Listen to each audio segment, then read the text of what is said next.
much Amnesty International kunniin quba qabu irreecha kana irratti namni guddaan ni dhufa jedhanii yaadanii balaa mootummaan kun geessullee ija inni gurratti kennaa jiru nullee ittillee jirra.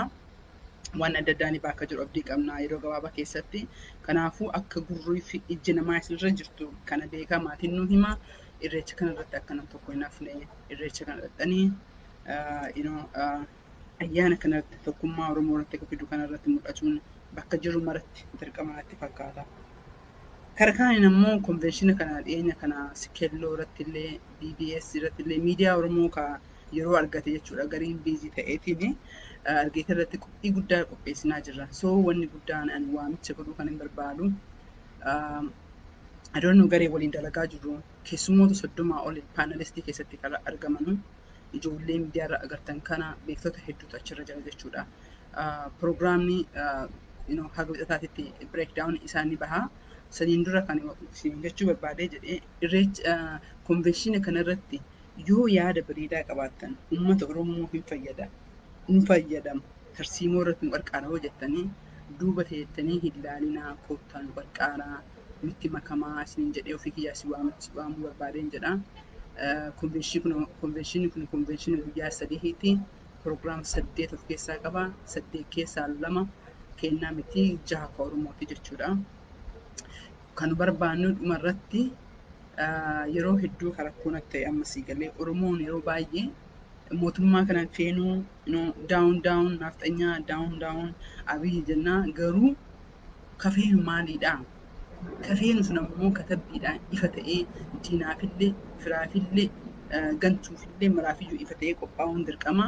Haasaan otoo hin ta'in karaa qulqullina qabuun tokko barreessee fidoo otoo hin ta'in yaada kana garee 6tu jira akkasiin jedhan dubartii dargaggoo rogeeyyii community akkas jedheetiin garee 6tu jira.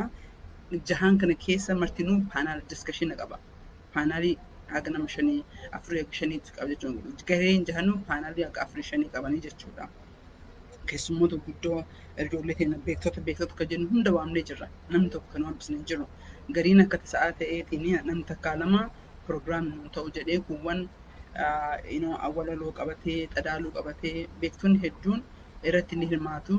Kanaafuu tokkoffaa warri irratti hirmaachuu barbaadan galmaahaa kan dubartii mallaqa kaffaluu barbaachisaa san rakkoon qabu because afooshaadhaa fi karee charchiitiin karee community organizationaatiin dalagamaa jira jechuudha. Dhageeffachuu fi mallaqa barbaachisu filatamuu irratti kan dubartii irratti xiqqoo adda jechuudha. Kuuwwan rakkoon qabu firiidha. Kanaafiyyuu itti galmaahaa yoo rakkoon jiraatee jedhee liistiillee kan community keessanii kan nama keessan kan galmaa'uu qabu barreessaa fi bakka tokkotti illee akka ergitan garuu galmaa'uun keessan dirqamaa.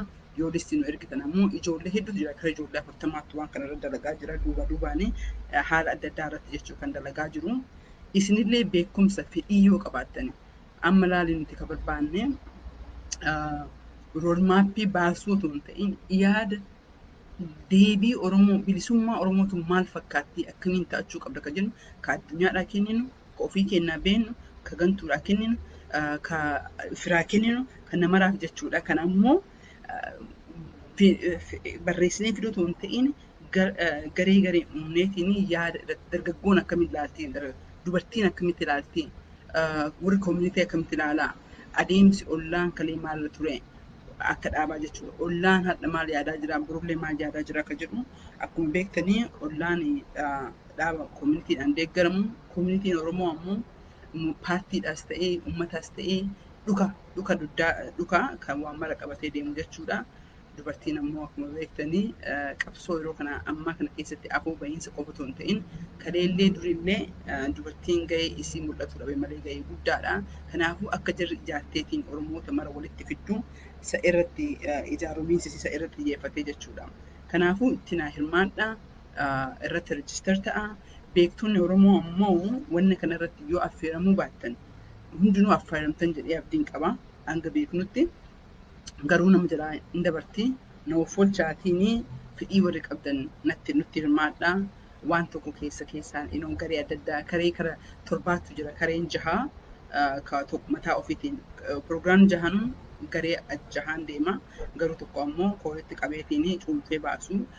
Kanaafuu garee irratti illee akka hirmaattanii waan barbaaduuf daayivarsitii keenya ilaalee nama naannoo tokkoo yookiin jandaree tokko otoo hin ta'in kara naannoo mararraa yaada mararraa walitti cuunfinee yaada giraasruutii irraa ol bahee yaada keessaa dhufe kana akka galmaan gahu waan abdii qabuu fi kuni the first haasaa kan jalqabaati kan dhumaatii miti jechuudha ka wiikendii dhufu kana warroota adda addaa hedduu walitti finnaa jirra torbaan 8 wanna kana irratti dalagnee jalqaba akkuma isiniin jedhe asiin dura miidiyaa adda addaa irratti qaamaan diisitti goonaa jirra turreeyyuu akkuma beekan konvenshinni kun karoonaaf jecha bakkeen jiru saniif onlaayinii goonee jennee garuu ji'a itti aanu keessatti kabraa goonaa jechuudha. Anyway, dhumarratti kan jechuu barbaade tokkoffaa waan deemaa jiru yoo as ba'ee dubbachuu barbaadee jala deemaa jira quba qabaa akkasitti naa beekaa isiniif jalaa badee. Lammata irratti ammoo warrooti bakka hedduu irratti amma eeggadammisotaa ture qarreedhaan teennaa akkaataa jirri itti qindeessaa jirtu hedduu waan nama gammachiisu qabsoon teenya ceetee jirti hin dogongorinaa ceetee jirti tasuma hin shakkina. Kanaafiyyuu galatooma warra waan kana godhaa jirtan warra waan kana miidiyaan isin hin beekne hojiin guddaan harki 90 olii keessatti dalagamaa keessatti dalagaa jirtan jechuudha. Galatoomaa isin jechuu barbaada. Kun ammoo akka waa'ee konvenshinii irratti hirmaachuu irratti akkasumas ammoo yaada addaa yoo qabaattanii nu gorsuu irratti please naaf barreessaa info@olla hoo jettanii maqaa kiyya irra keessanii forward naa godhanii jechuudha. Sanuma isiniin jedha kaawwan jajjabaadhaa qabsoo kan akkuma isiniin jedhe ka irreechaa irra deebi'uun qabu irreessi kuni irreessa addaa ta'uu qaba. Marattuu as amma yoo itu keessa jira Kaalifoorniyaa. Yeroo xiqqoo argadhee jennaaniin adhamee gadi bahaa otoo karatti hin deebiin jedheetiin na offolchaa galatoomaa.